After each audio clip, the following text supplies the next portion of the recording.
আসসালামু আলাইকুম ওরহমতুল্লাহি ওয়া বারাকাতুহু। হক কথা বলার ক্ষেত্রে একজন আলেমের আদর্শ কেমন হবে?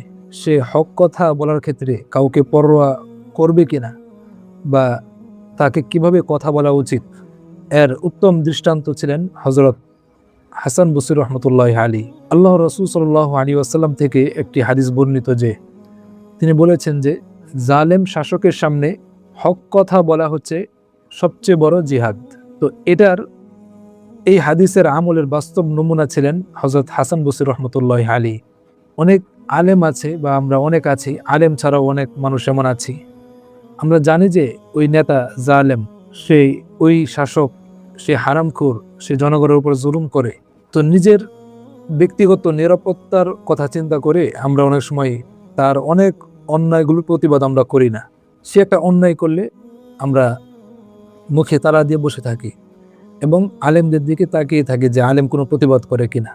তো আমরা আগেও অনেক ভিডিওতে আলোচনা করেছি যে প্রতিবাদ শুধুমাত্র আলেমদের দায়িত্ব না, এটা একজন মুসলমান হিসাবে সবার দায়িত্ব।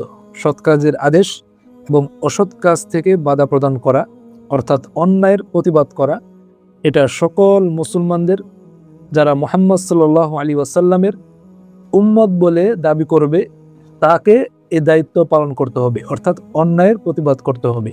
তো হাসান বসরি রহমতুল্লাহি আলাইহি তার জীবনের একটি ঘটনা আপনাদেরকে শোনাই। হাজ্জাজ বিন ইউসুফ, যাকে আমরা সবাই চিনি, সে একটি প্রাসাদ নির্মাণ করলো। তারপর তার যারা কর্মচারী ছিল তাদেরকে বলল যে হাসান বসরি রহমতুল্লাহি আলাইহিকে ডেকে নিয়ে এসে এই প্রাসাদটি দেখানোর জন্য, যে ভবনটি নির্মাণ করেছে। যেমন আমরা অনেক সময় করি, একটা ঘর তৈরি করলে এলাকার বড় আলেম বা মসজিদের ইমাম সাহেবকে আমরা ডেকে এনে ঘরটা দেখাই যে হুজুর এই ঘরটা করছি, দোয়া করেন আল্লাহ তাআলা যেন সব ধরনের বিপদ আপদ থেকে হেফাজত করে। তো হাজ্জাজ বিন ইউসুফ সেও একটি প্রাসাদ তৈরি করেছে এবং সেই প্রাসাদটি দেখানোর জন্য হাসান বসরিকে ডেকে নিয়ে আসছে। তো হাজ্জাজ বিন ইউসুফ সে হয়তো অন্য কোথাও চলে গিয়েছিল। হাসান বসরি রহমতুল্লাহি আলাইহি ওই রাজপ্রাসাদে এসে তিনি বললেন, সমস্ত প্রশংসা আল্লাহ তাআলার। নিশ্চয়ই রাজারা নিজেদের জন্য সম্মান ও মর্যাদা কল্পনা করে, অথচ আমরা প্রতিদিন তাদের মধ্যে শিক্ষণীয় দৃষ্টান্ত দেখতে পাই। তাদের কেউ একটি প্রাসাদ নির্মাণ করে, তা সুদৃঢ় করে, বিছানা সাজায়, তাকে সুসজ্জিত করে, পোশাক ও বাহনকে সুন্দর করে তোলে, অতঃপর তাকে ঘিরে ধরে লোভের নেকড়েরা, আগুনের পতঙ্গেরা এবং অসৎ সঙ্গীরা। তারপর সে বলে, দেখো আমি কি করেছি। হ্যাঁ হে প্রতারিত ব্যক্তি, আমরা দেখেছি, কিন্তু এর ফল কি হলো? হে ফাসিকদের মধ্যে সবচেয়ে বড় ফাসিক। তিনি হাজ্জাজ বিন ইউসুফকে এগুলো বলছেন হাজ্জাজ বিন ইউসুফের অনুপস্থিতিতে। আসমানের অধিবাসীরা তো তোমার উপর ক্রুদ্ধ হয়েছে, আর পৃথিবীর অধিবাসীরা তোমাকে অভিসম্পাত করেছে। তুমি ধ্বংসশীল এই জগতের ঘর নির্মাণ করেছ, আর স্থায়ী জগতের ঘর ধ্বংস করেছ। প্রতারণার ঘরে সম্মান অর্জন করেছ, যেন আনন্দের ঘরে অপমানিত হও। এরপর তিনি ওই ঘর থেকে বের হয়ে যেতে যেতে বললেন, সুবহানাল্লাহ, অর্থাৎ আল্লাহ তাআলা তিনি পবিত্র। তিনি আলেমদের কাছ থেকে এই অঙ্গীকার নিয়েছেন। এই বিষয়টা একটু খেয়াল করেন যে তিনি বলছেন যে আল্লাহ তাআলা তিনি আলেমদের কাছ থেকে এই অঙ্গীকার নিয়েছেন যে তারা মানুষের কাছে সত্য কথাগুলো স্পষ্টভাবে সে বর্ণনা করবে, তা গোপন করবে না। হাজ্জাজ বিন ইউসুফ যেহেতু অনেক বড় নেতা ছিলেন, তো তার ব্যাপারে এই কথাগুলো যে তিনি বলেছেন, ভুল বলেননি, হক কথাগুলো তিনি স্পষ্টভাবে বলে দিয়েছেন। হাজ্জাজ বিন ইউসুফের কাছে যখন এই কথাগুলো পৌঁছলো, তখন তিনি ভীষণ রাগান্বিত হলেন। সে শামবাসীদেরকে একত্রিত করলো। এরপর তিনি বলতে লাগলেন যে বসরার গোলামরা আমাকে গালমন্দ করেছে, আর তোমরা এই শামবাসী উপস্থিত থেকেও তোমরা এর কোনো প্রতিবাদ করলে না, তোমরা তাকে কিছু বললে না। তারপর হাসান বসরি রহমতুল্লাহ আলীকে হাজির করার নির্দেশ দিল। হাসান বসরি রহমতুল্লাহ আলী যখন তিনি আসলেন, তখন তার ঠোঁট নড়ছিল, এমন কিছু তিনি পাঠ করতেছিলেন যা শোনা যাচ্ছিল না।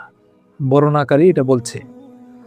যখন তিনি হাজ্জাজের সামনে প্রবেশ করলেন, হাজ্জাজ বলল, হে আবু সাঈদ, অর্থাৎ হাসান বসরি রহমতুল্লাহ আলীকে উদ্দেশ্য করে বলছে যে আমি তো তোমার শাসক, তো আমার কি তোমার উপর কোনো অধিকার ছিল না যে আমি তোমাকে ডেকে এনেছি, তুমি এই প্রাসাদটি দেখবে, তুমি দোয়া করে যাবে? তা না করে তুমি উল্টো আমাকে গালমন্দ করে গিয়েছো, আমার ব্যাপারে বাজে মন্তব্য করে গিয়েছো। এই ধরনের কথা আমার ব্যাপারে কেন বললে? তখন হাসান বসরি রহমতুল্লাহ আলী বললেন, আল্লাহ তাআলা আপনার প্রতি দয়া করুন, হে আমির, যে ব্যক্তি আপনাকে ভয় দেখায়, অর্থাৎ আমি যে আপনাকে ভয় দেখিয়েছি, আখেরাতের কথা বলে ভয় দেখিয়েছি, তো যাতে আপনি নিরাপত্তায় পৌঁছতে পারেন আখেরাতে। যদি আপনাকে আমি যে উপদেশগুলো দিয়েছি এগুলো আপনি মেনে চলেন, তাহলে তো আপনি নিরাপত্তার সাথে পরকালে যেতে পারবেন। তো আমি যেহেতু আপনার ব্যাপারে এই কথাগুলো বলেছি, আমি আপনার কল্যাণকামী, আপনার প্রতি আমি অনেক বেশি ভালোবাসা আমার আছে দেখেই আমি এই কথাগুলো বলেছি।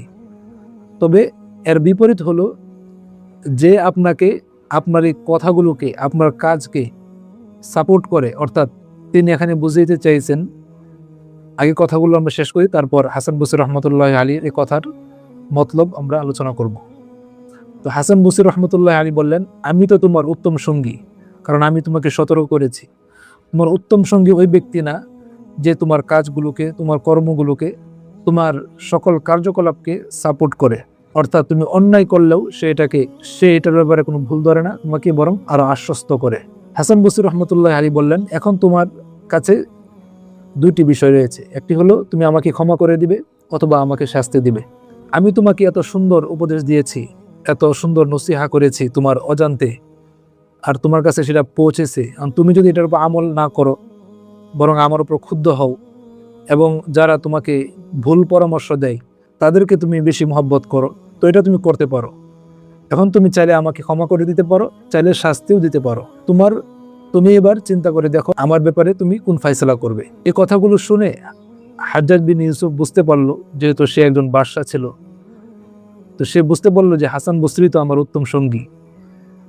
তো হাজ্জাজ বিন ইউসুফ সে লজ্জিত হয়ে পড়ল এবং হাসান বসরি রহমতুল্লাহ আলীর কাছে ক্ষমা চেয়ে তাকে অনেক উপঢৌকন দিল।